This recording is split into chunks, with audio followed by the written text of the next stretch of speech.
Now that I have a 0.6mm nozzle on my Sovol SV06 Plus, I can print bigger things in a reasonable amount of time. I've always wanted a larger Bug Droid figure like this, printed with something flexible. How about using the super flexible TPE? It's one of the most challenging materials to work with, but I still have a good number of spools from 3-4 years ago. Let's give it a try. You can find my version of this model on Thingiverse. The link is in the description.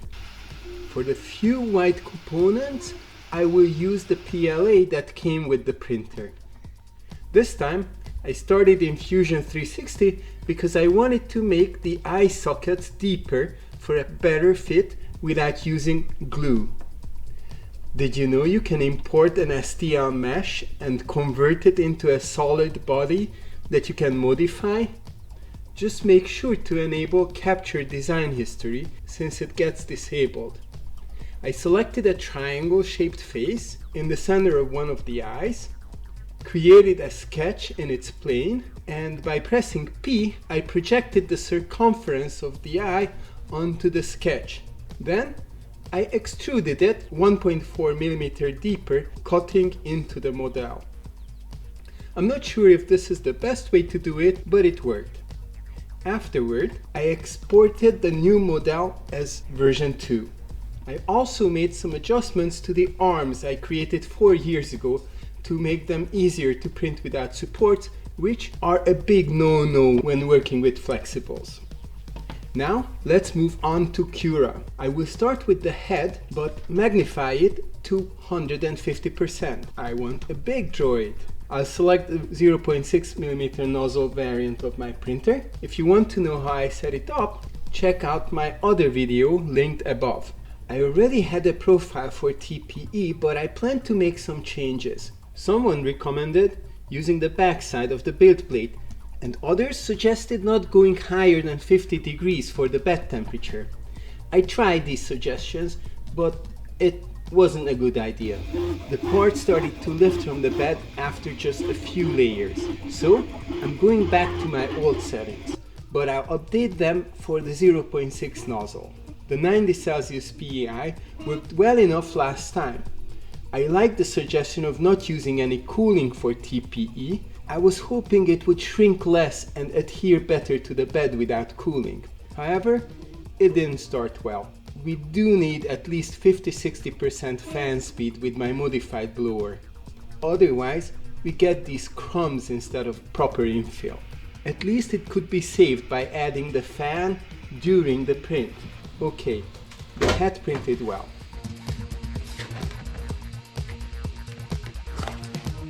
We will need to address these ugly bridging, but here it's hidden inside the model. In the meantime, I printed the PLA parts on my other Sacred machine. Yes, I forgot to resize the neck part, the collar, and only printed one of the double pieces to test their fit first. So far, everything is going well. The body will be the biggest thing I've ever printed using this delicate material. I slowed down to 45mm per second for the infill and 25 to 30mm per second for the walls. That's just for TPE, even with the longer all-metal hot end of the SV06 Plus. But at least we get 50% more material out of the bigger nozzle. I tried increasing the layer height to 0.35mm and enabled the special bridge settings under the experimental section. It started well, but I noticed two problems. By layer 60, just quarter into the part, it began to lift from the bed, so we'll need a brim after all. The other puzzling problem was the layer separation right where the special bridge settings activated around the armholes. I suspected a flow problem. 10mm cube per second might be too much. Let's lower the layer height to just 0.27mm. I also adjust the bridge settings, only slowing down and varying the fan for overhangs and bridges. No flow adjustment and no coasting. However, we still encountered the same issue, albeit at a different layer. Maybe it wasn't caused by the bridge settings after all.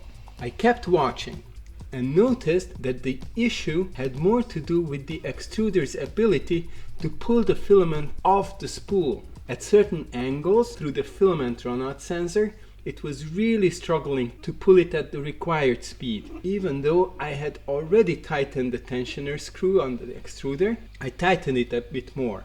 I won't bore you further with all the details. I ended up skipping the runout sensor and loosening the screw on the bearing filament holder to allow it to spin more freely. I also gave up on the lines infill, which I hoped would make the model more squishy. But we need an infill with better layer adhesion, so I settled for the cubic infill at 15%. Here you can see all the relevant settings.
This time, the body completed successfully.